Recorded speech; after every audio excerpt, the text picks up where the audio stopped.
Ladies and gentlemen, welcome to a new episode of the Game Time Gents podcast. We are here. Week 1 of the NFL is upon us. First game is Thursday. It's Fish's Boys. The Eagles taking on the Cowboys. Yeah, it's Cowgirls. I don't know. The whole team's imploding, and we love it still. It gets better and better each week. Oh, God, it's awesome. So this week we're going to have some starts of the week for you for fantasy. They're not going to be that crazy of picks, but, you know, we're here, so we're excited. We are also going to have some games of the week that we're excited about that we're going to go over, but before we get into those, we do have a lot of sports news to talk about, including those Dallas Cowboys trading away Micah Parsons for 2 first-round picks in later years and also a defensive tackle named Kenny Clark, who's pretty good, but Micah Parsons is like a generational guy, so pretty wild that is what has come from that situation. Well, then they went ahead and the next day they signed, who was it, that cornerback Brand? Yeah. Or Bland or whoever. The guy that got thrown down like a child by George Pickens. Yeah, 4-year, like 90-something million. So it's just Jerry being Jerry at this point. It's just, you can't lose a talent like that. Like you said, it's generational. And you're like, whatever. And then he goes and says, you know, those 2 picks could be the picks to win a Super Bowl. Man, I'd rather take the guarantee. I'll take the guarantee, not the question marks. It reminded me of the Family Guy skit where he's like, Lois, anything could be in that box. It could even be a boat. Boat. The only thing you could pick is a boat. Yep. Like, it could even be an all-star defensive end pass rusher. Like, whatever, Jerry. Just go ahead and put some more salt on your McGriddle and have a day. It's crazy. Dude, at this point, I think every NFC fan base is just praying whatever deity they believe in that he lives as long as possible so the Cowboys stay irrelevant. I was literally saying, live long. Please live long. Prosper. I mean, he beat cancer, man. So who knows? He can do anything. He can do anything.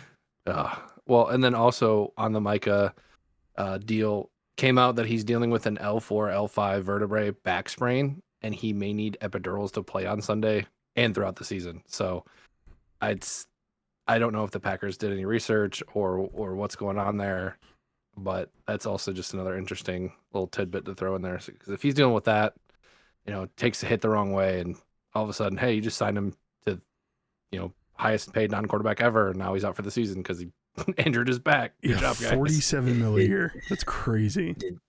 Did Dallas dodge a bullet? I don't know. Well, the Cowboys offer, from what I saw, was $40.5 million a year. So I just think he really wanted out of Dallas too.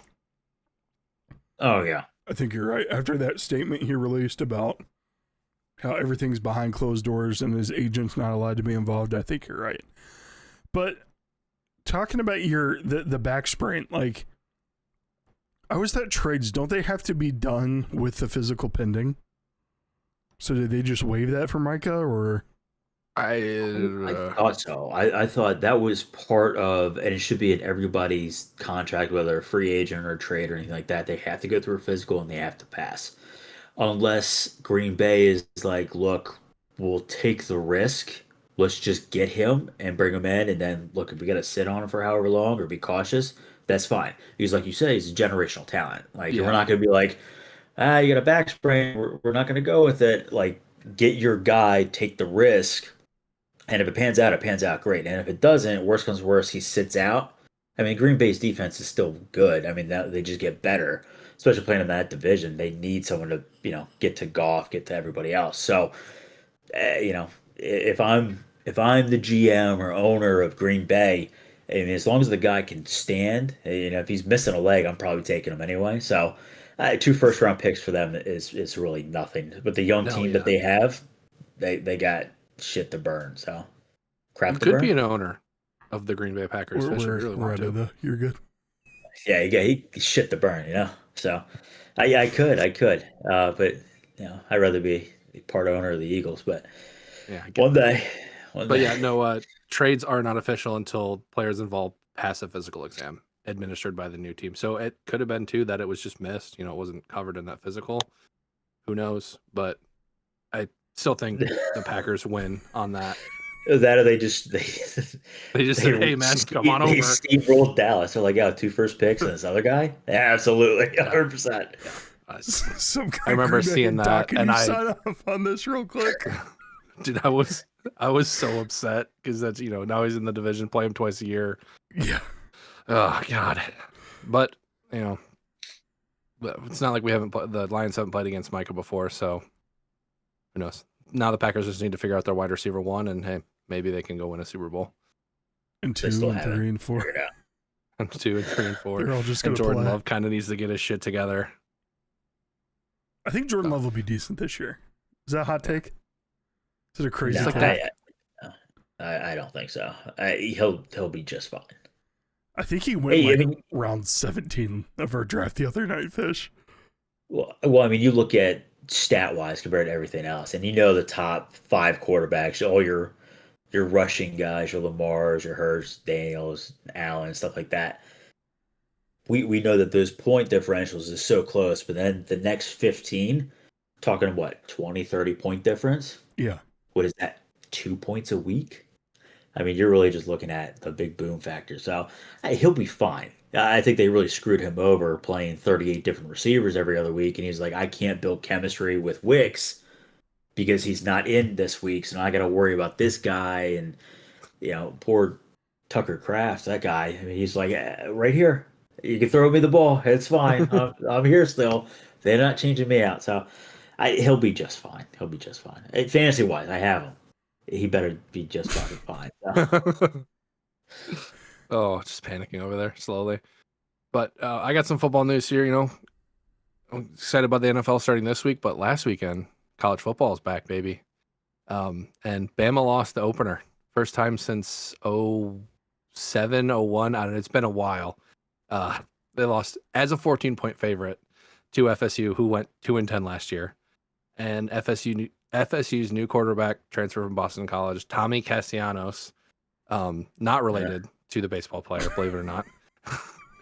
He was talking all sorts of shit months before the game, saying that they don't have Nick Saban to save them, and just stood on business. And it was a great game to watch. It was fantastic. They even made shirts that said that on them, and they're 31-17. The price, which is the score of the game. So Saban's got to be pumped, right? Oh, I mean, here's the thing. I just think it's the change in leadership. If he's still there, Alabama's still good. Kalen DeBoer owes Michael Penix a bunch of money for getting him that job.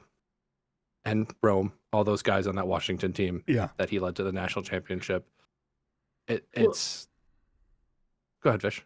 I was gonna say, I mean, look at it, right? Like Saban, great coach. There's a few coaches out there who don't take shit, right? When you're on the football field, the moment you step on, regardless if it's practice, 2-a-days, game time, conditioning, whatever it may be, there's a few coaches out there who you don't really see them bullshitting around, cutting it up with the players. They're there for business. Saban's one, Belichick, Tomlin. Like you said, Nut. Oh, I mean, Belichick. Sorry, I just have to laugh after the UNC game the other night. That's a different story. He went right back. He went right back to the dorm. He got his little rascal and drove it back to the dorm, so he was good. But you look at those coaches, right? And I think you're right. I think the respect level for Saban being in that position where everybody's like, okay, holy shit, he could hit me at any moment. It was like the Bear, right? Yeah. The old Alabama coach. Like, I mean, he was picking players up by the face mask and yelling, cuss at him, hitting them and shit. Saban, off camera, it wouldn't, does somewhat similar stuff. Now you got this new guy in. I mean, before the game, right after the game, they were doing TikTok videos and shit. Like, that's not. Yeah, they were up to like 2 a.m. in the hotel or something. Yeah, you're telling me Saban's putting up with that? That guy's running gassers until he dies, and then running gassers in the underworld until he dies again. Yep, 100%, man.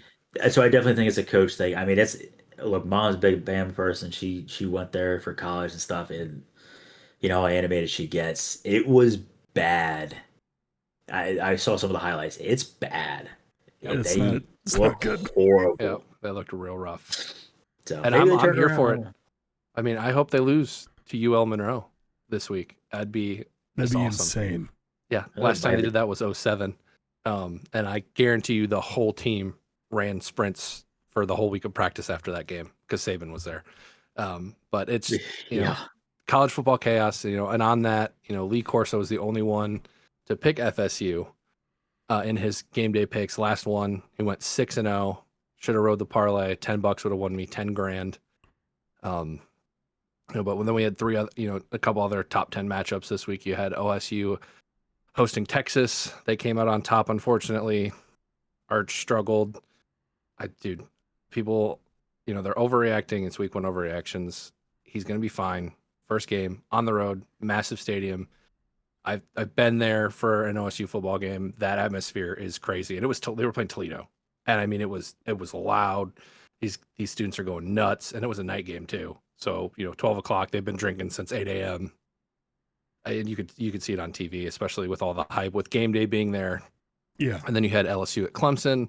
LSU pulled out the victory there, showed who the real Death Valley belongs to. And then the other one was Notre Dame at Miami. That was a fantastic game to watch. And I still think Notre Dame's a good team. You know, they made it all the way to the finals last year. Stuttered a little bit, you know, lost some pieces, but they'll be back in it. I'm very excited to see this college football season play out. Yeah, Marcus Freeman's a very good coach.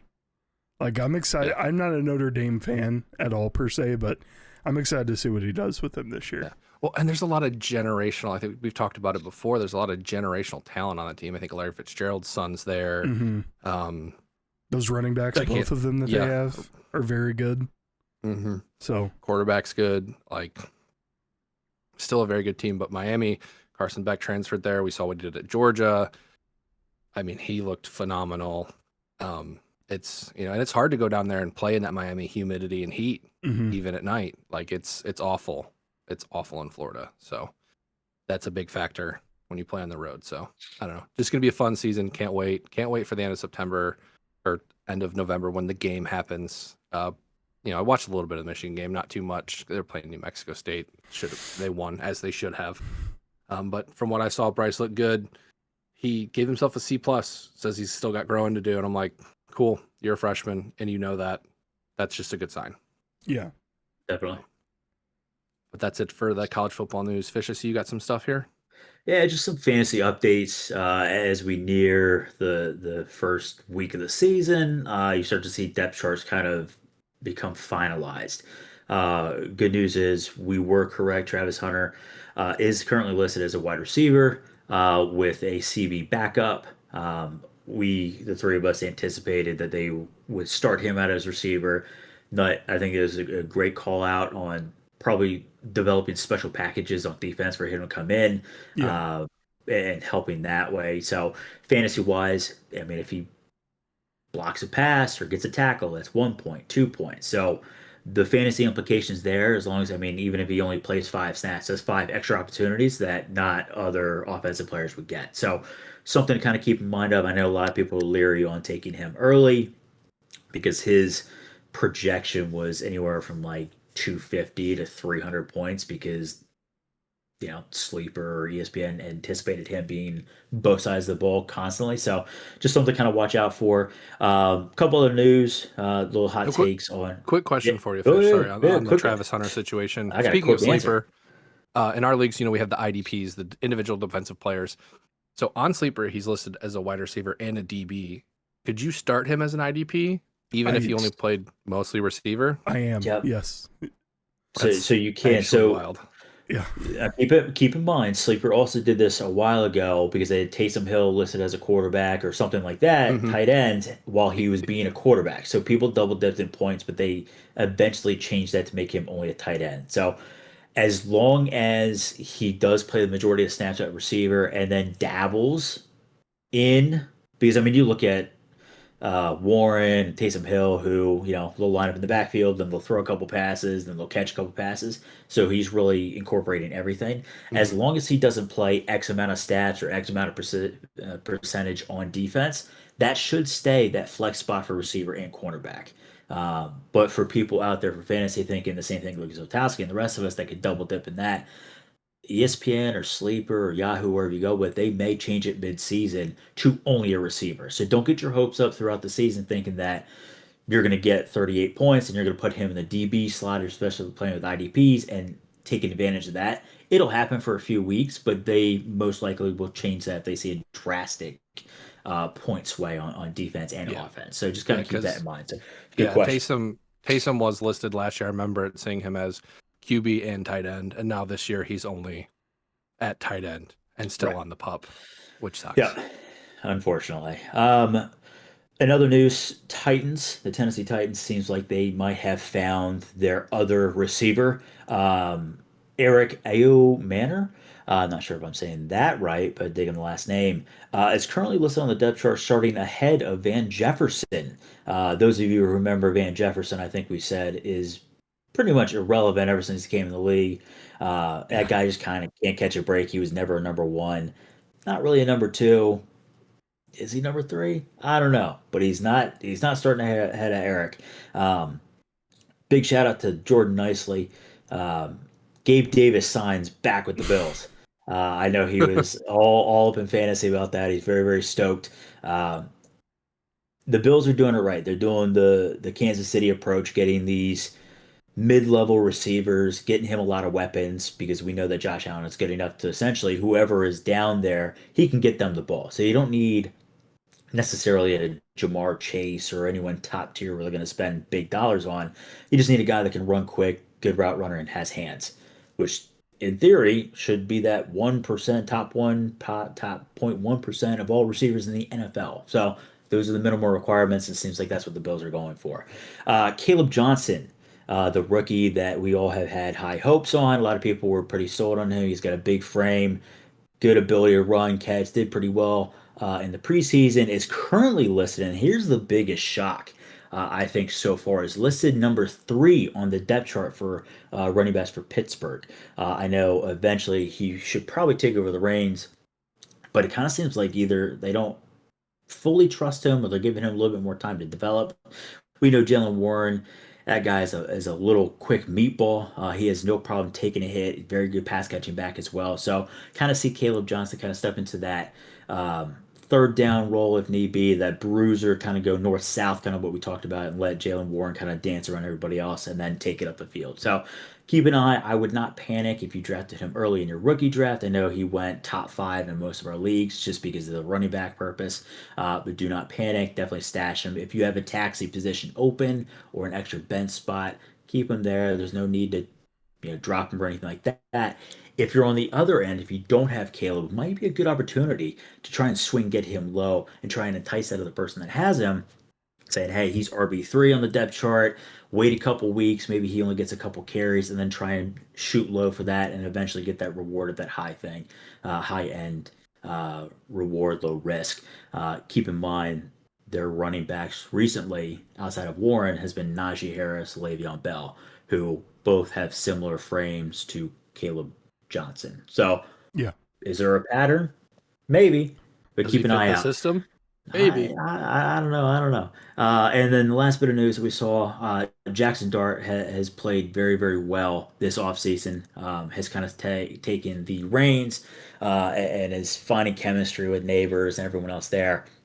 He is currently listed number 2 on the depth chart for quarterbacks, which, again, we've talked about this several times. There's no need to rush rookie quarterbacks.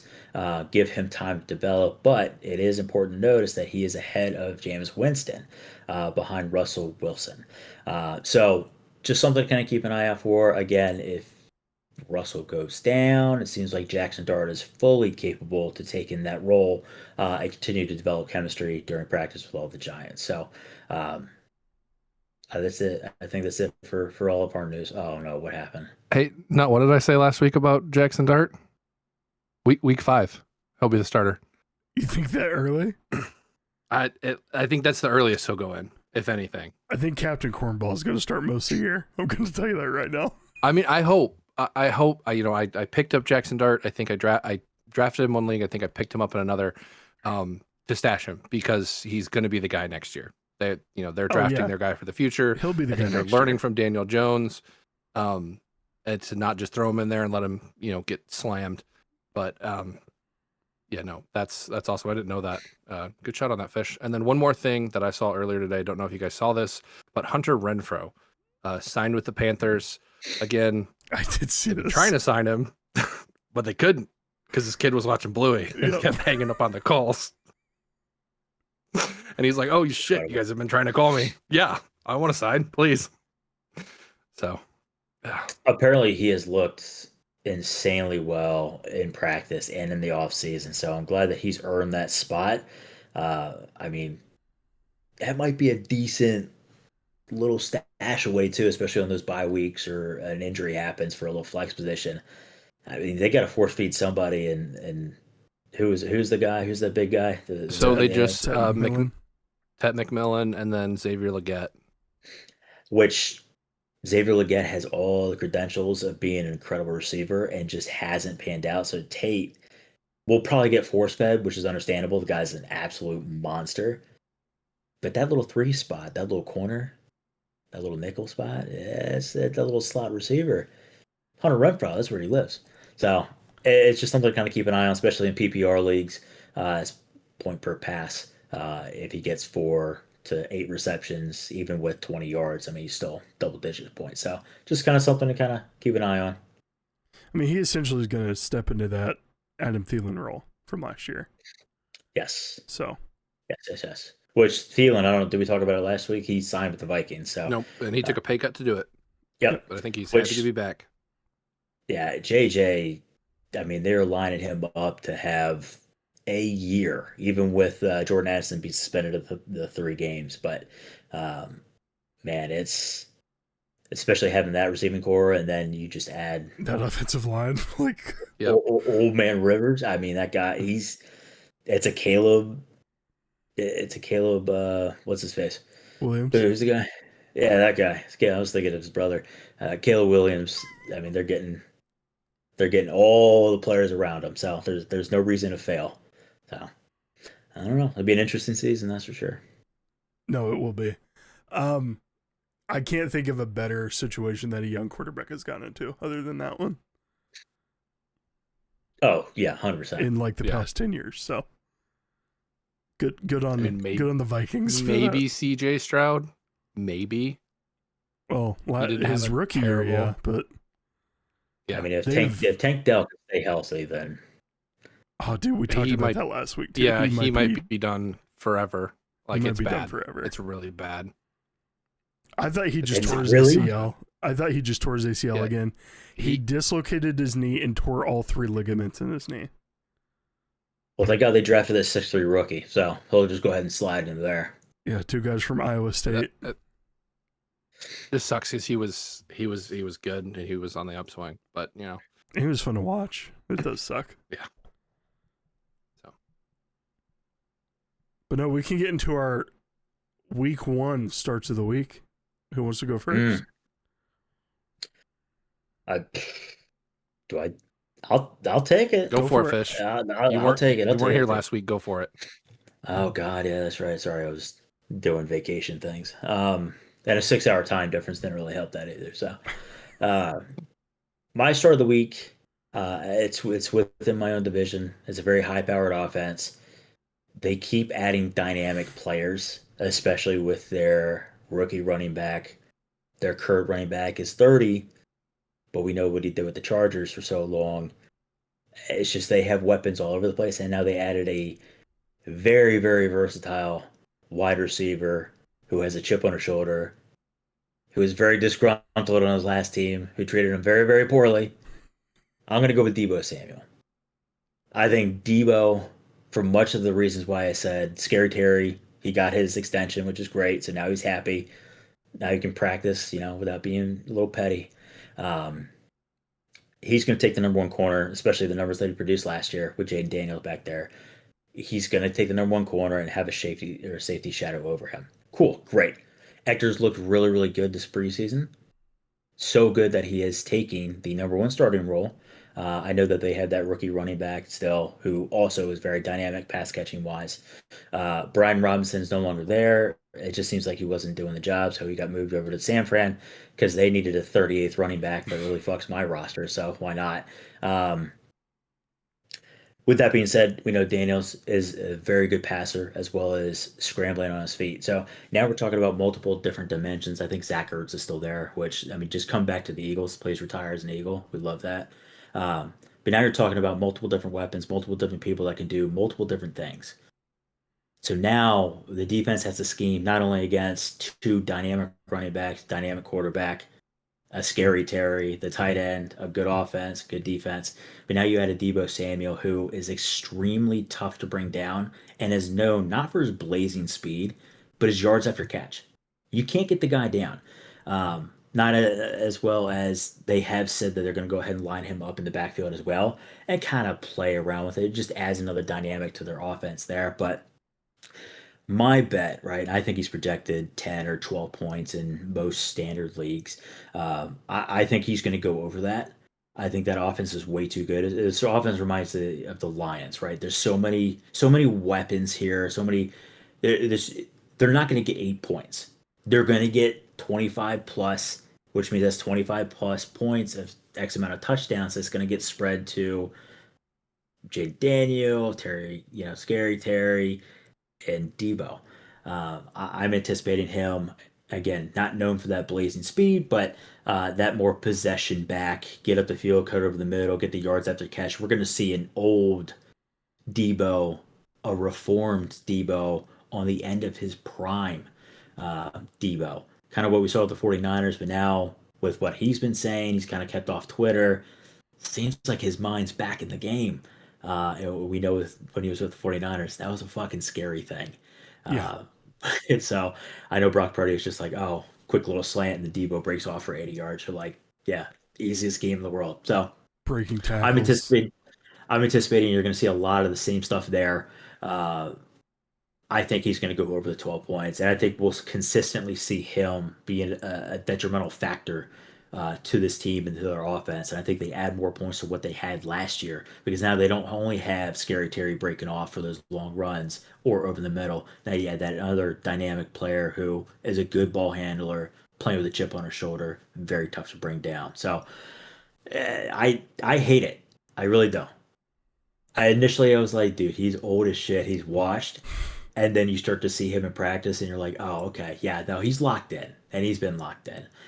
So now he's got something to play for. So that's my pick, Debo. It's not. We could have said a Bucky Irving or a Jalen Hurts or a Saquon.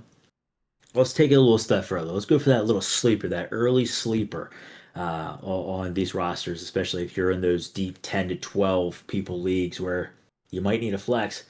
That's not a bad flex because people are drafting him super late. So that's my take. Little Debo Samuel action. No, I like it for everything you just said. I mean, they have so many people on offense that the defense has to scheme against. I think Debo, especially the camp he had a really exciting camp. I mean, Washington was always posting videos about him. Maybe that was because they were trying to do some, what do you want to call it? Glazing? Crowd control with the Scary Terry situation going. But no, I think that's a great pick. I think Eckler playing well again is going to really help that team too. And then I think Bill Koski Merritt is going to come in and he's going to help open up that passing game even more. So I do like that. I like that pick a lot. Yeah, it's terrifying. That's awful. Yeah, it's a real good pick. It's scary for the Eagles there, buddy. They will be fine, but still. Maybe if you're Lions, you guys might lose a little bit more. Listen, that NFC is becoming a scary division. Well, yeah, two teams are being scary, and then one's installing glory holes and no shades, and the other ones, there seems like they're kind of putting pieces. They're rebuilding. So. They're working on being scary. All right, they're doing well. They're moving in a better direction than the fucking Cowboys are. That's for sure. That's true. That Saquon sign is going to haunt them forever, though. So yeah, there's no way to recover. I don't know, man. Cam Scatterbo runs angry. He's not as fast, but it's a power back right there. Watching him. Tyrone Tracy. It's going to be very good. I like it. I'll go next if you don't mind, Nut. Go for it. So, got a rookie for my pick due to injuries. Depth chart being moved around. Going with Emeka Ibuka for the Tampa Bay Buccaneers. I'm playing in Atlanta.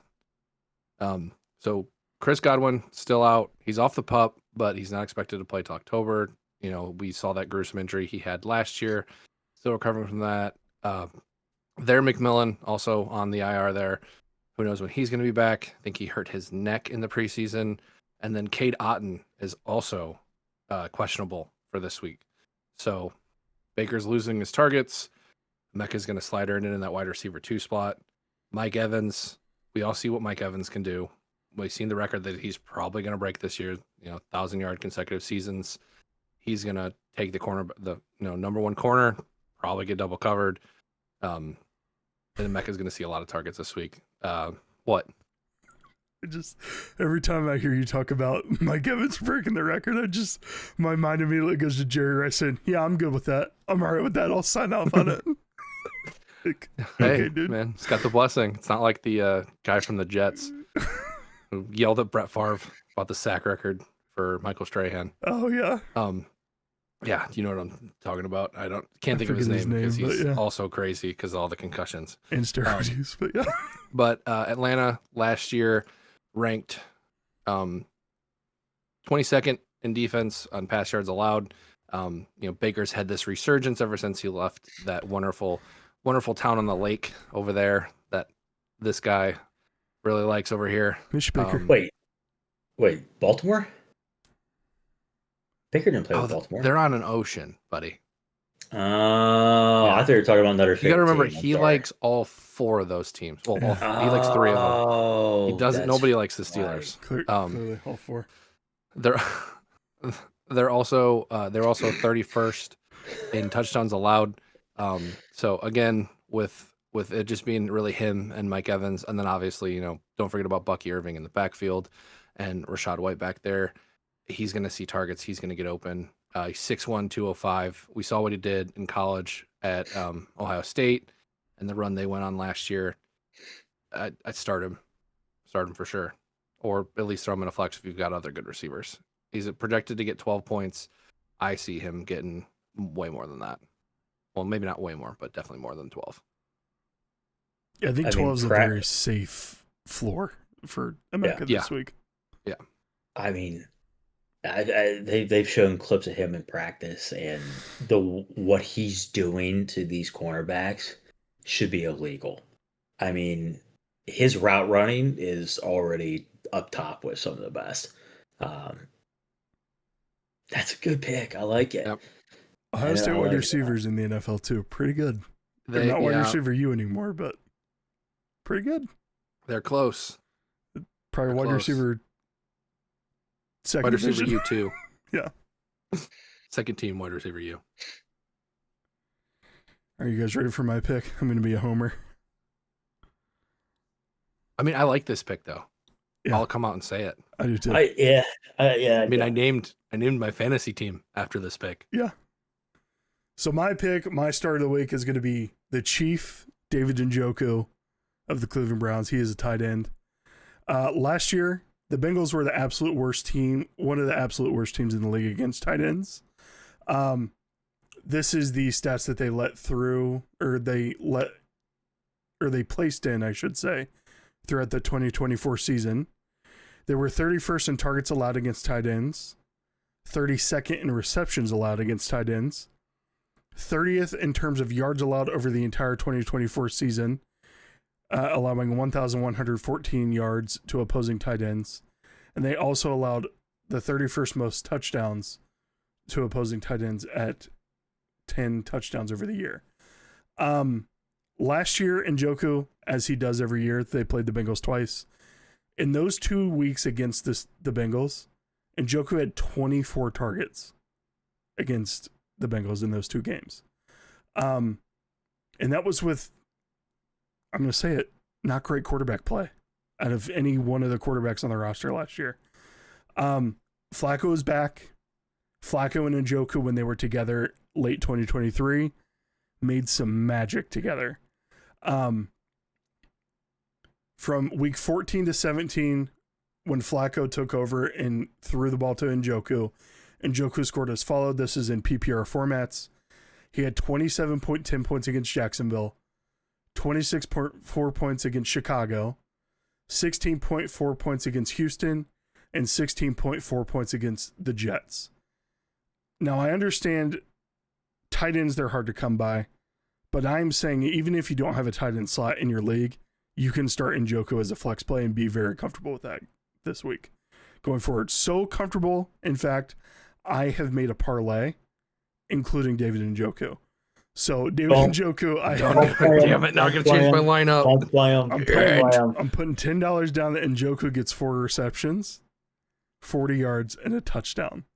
Nope, don't play him. That's actually a safe bet. Yeah, but look who's betting. Nutter always bet, right? I mean, he won 2 bets out of all games we saw last year, and then we bet against our teams. Our players didn't perform well. I was about the Eagles to win Thursday night. Fuck you, man. Okay, I mean that one's pretty much a given, but don't say that. Nothing's a given. I know. What are you doing? Stop. Look, I really like this pick. I have him in fantasy. That year, 2023, first year in that league we started, I ran 2 tight ends. I ran Njoku as the starting tight end, and then Laporta as my flex. He's a great threat there. The chemistry was seen. Like you said, Flacco's back. That chemistry is gonna come right back like it never left. He's a threat. Even when Flacco wasn't there, he still had a good season. The injuries that he had, the few, just kind of really plagued him. But yeah, I really like that pick. He's in my lineup, and I might have to take him out because you bet against him though. No, I think he's gonna have a great game, and even more than that, like unless the Bengals found some gem in the draft that's going to be able to cover the tight end, they also lost Jermaine Pratt in the offseason. Like he would have been one of the guys to cover Njoku, one of the starting linebackers there. So, I mean, I'm going to be at this game Sunday, and I'm really excited to go, and that's why it's also my game of the week. We can transfer into that real quick, but my game of the week is the Cleveland Browns versus the Cincinnati Bengals. Browns are hosting the Bengals, and I'm just excited for this game for a few reasons. The Browns are usually pretty good at home. The Bengals are usually very slow to start the year. The Browns, with Joe Flacco, should have a much better passing offense than they had last year, and I'm excited to see where this game goes. The Cincinnati Bengals on FanDuel are 5.5-point favorites. On ESPN Bet, they're 4.5-point favorites. I am actually going to take the Browns with the points, and I think that they're going to be able to beat the. I think they're going to beat the Bengals outright, anyways. But giving them 5.5 points, I think, is going to be a really great way to make a little bit of cash if you're a betting person. So, the over/under on the game is 47.5. I could easily see that being hit, just for the sole fact that Joe Burrow is Joe Burrow. Jamar Chase is Jamar Chase, and the Bengals defense is the Bengals defense. So I think it's going to be a high scoring affair. I think it's going to be very enjoyable to watch. And even if it's a low scoring affair, I don't care either way. I'm going to go see the 2025 Cleveland Browns play against my biggest rival because I live in Cincinnati, and I can't wait. I cannot wait to see what happens in this game. I'm so excited. That'll be a fun game to watch. Battle of Ohio is always fun when they play twice a year. And you're right. The Bengals defense is going to Bengals defense. Offense might put up 42 points a game. Defense is going to let up 45. Yeah. So I'd hammer that over, even with it being week 1, because Joe Burrow is going to do Joe Burrow things. You throw the ball up there. Jamar Chase is there somewhere. And if not, T. Higgins is there too. But I'm excited for you to go and watch your team play, get your hopes up. They're going to win the first game, and then it's just going to be downhill from there for you. Yeah, pretty much. And then next Sunday, you guys are all going to come over. Watch the games on the big screen. Are we? Come over where? To my house. I'm busy. Soup kitchen stuff, God. Right, yeah. Why don't you go I'm going to come let Arthur terrorize your basement. Wait, Why am I being called a homer? I just looked at the doc. We're all picking our teams. Look at we're all homers. I was thinking that too. I was like, interesting. I literally put homer. Yeah. I'm also a homer, and then Fish is homer the third. I'm okay with that. Yeah, that's fine. I mean, it's football's back. NFL football's back. My game of the week, I got Detroit at Green Bay. Excited to see Hutch come back after the atrocious injury he had after he should have been out of the game last year. I'll say it so Fish doesn't have to. Green Bay is favorited in this game by 2.5 points. Over under also at 47.5 points. Yes, it's at Lambeau. Because it's at Lambeau. Yeah. It's at Lambeau. So, and that is a very tough environment to play at. But thankfully, it's when it's warm and not when it's negative 30 there. That's the big thing. We do not have to play in the cold at Lambeau. But hopefully get to see Tesla in there in some short yardage red zone situations, see what he can do, because he's going to take that wide receiver 3 role after Tim Patrick got traded. Sonic and Knuckles back at it again. They're both healthy. Defense is coming back strong. So, and then the addition, come back healthy. It's huge. Well, Ennis Rakestraw is out for the year, which sucks, because he's very, very, very good player to watch, and he just plays really hard. But then, Packers, excited to watch them hopefully figure out their wide receiver situation. Hopefully not figure out their wide receiver situation, I should say.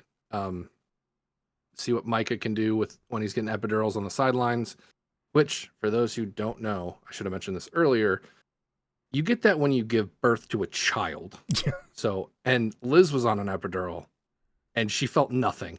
So either this man's going to play out of his mind, or he's not going to know where he's at. But, football's back, man. Lions are back on the TV.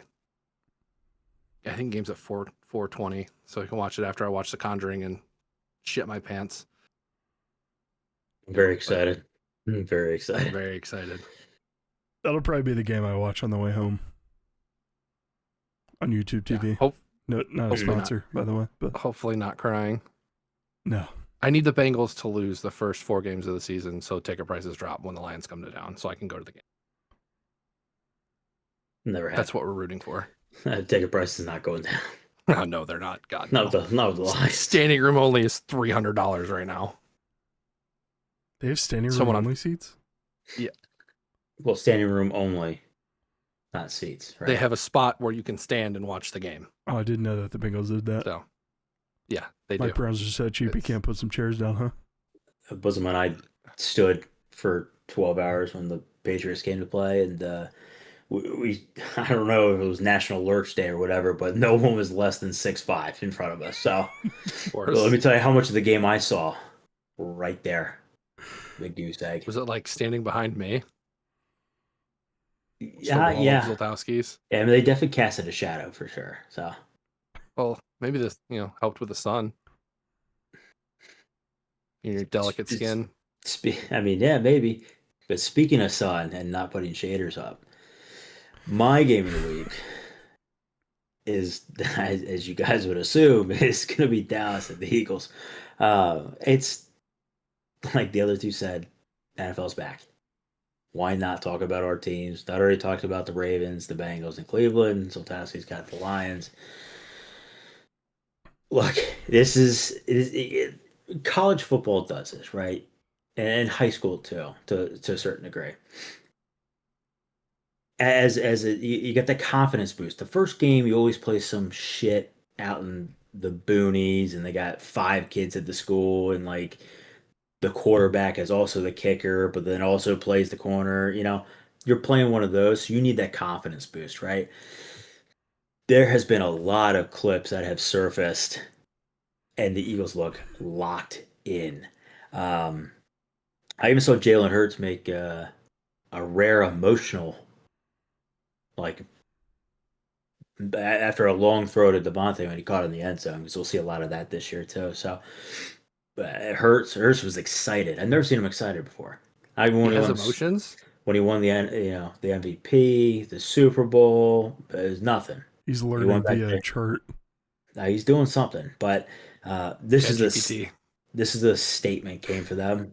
This is essentially we're not going to press the brakes at all. We're going to go ahead and beat it down your throat and, you know, make a statement and put up 45 points. Uh, the only thing that worries me that we know that Dallas, they don't really have a run game. Javonte Williams is there. He looked decent. They also have uh, Jaden or Jordan Blue back there, very quick Jaden guy. Blue. Jaden Blue, very quick, very nimble. Um, he should see a little bit. I know he's questionable. He's been questionable for a couple of weeks with an injury, but should see some of the field.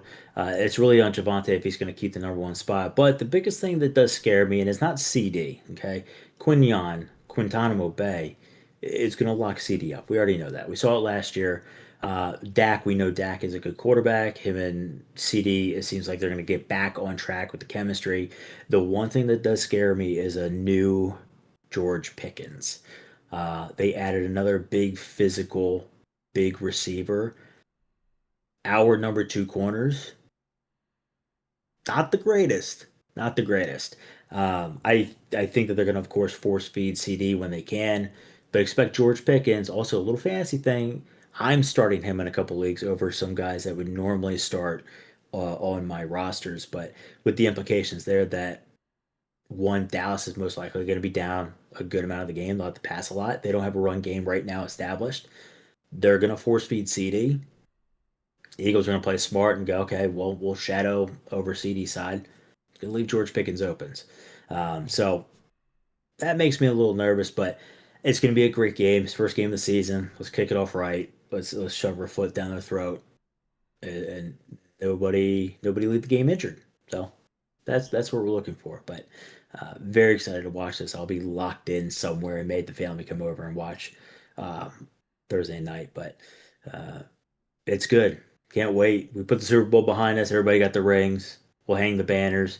The Eagles will not be out there during the banner because like we have a job to do. So we're not gonna celebrate. We got shit to do. So the link is gonna be nuts. I wish I was there for that. It's gonna be it's gonna be wild. Are you gonna make it out for a game this year?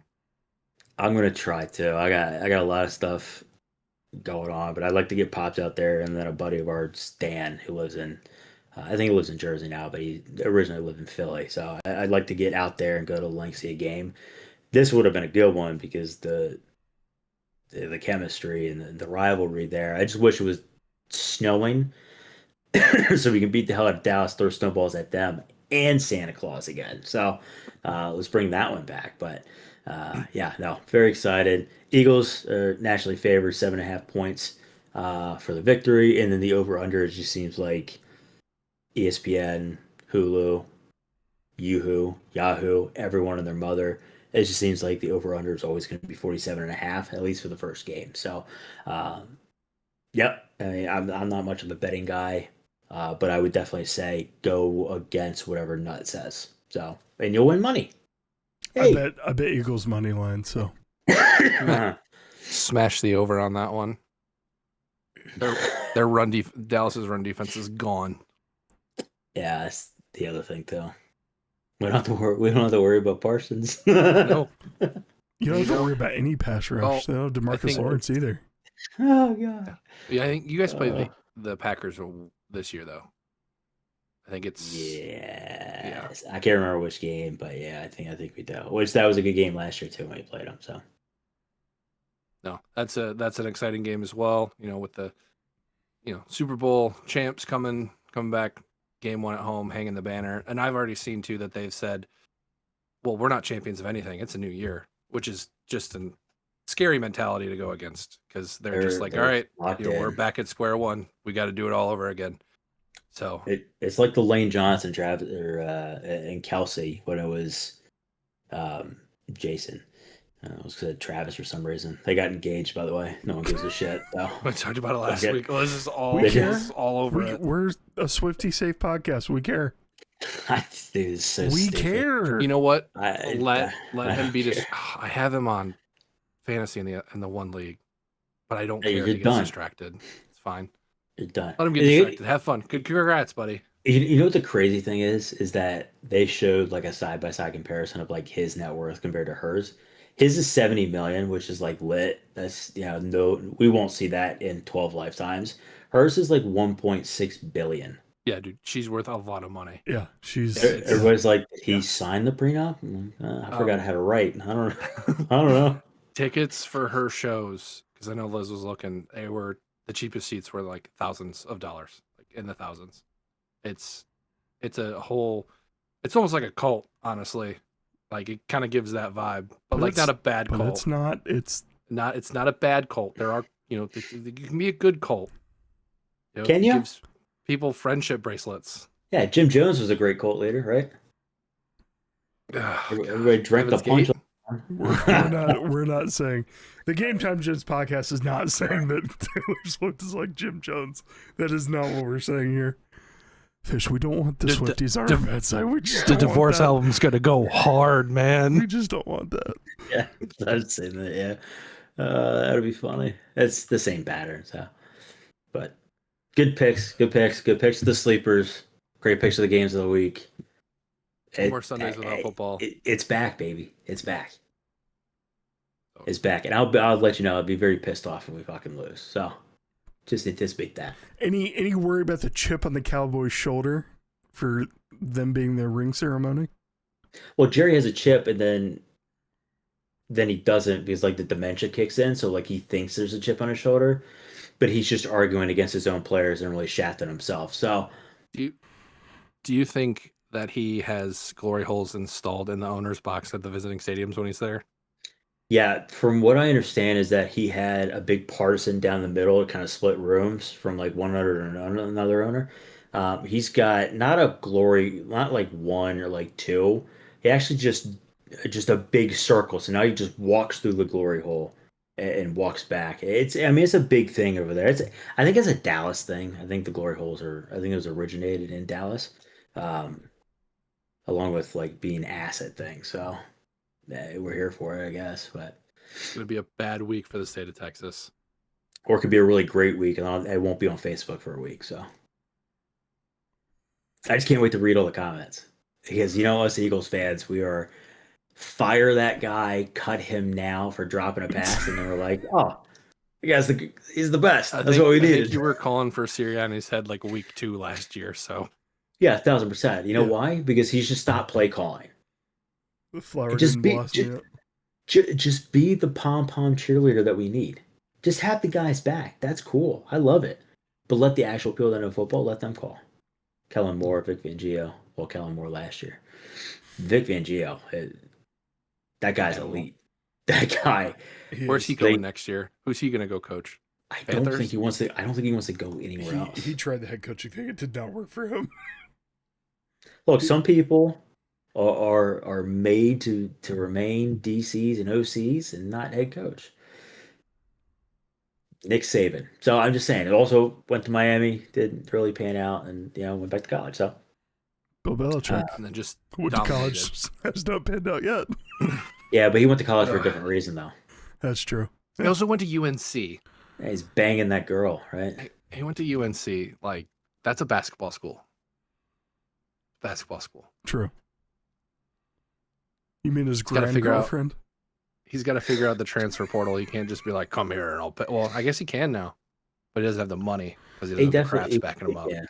Yeah, he definitely can. But he'll be talking to that guy's sister, not him. He's not trying to recruit him. He's talking to the sister. Okay, we're gonna go film the Friday show. We're gonna hear about Fish's Hawaii trip.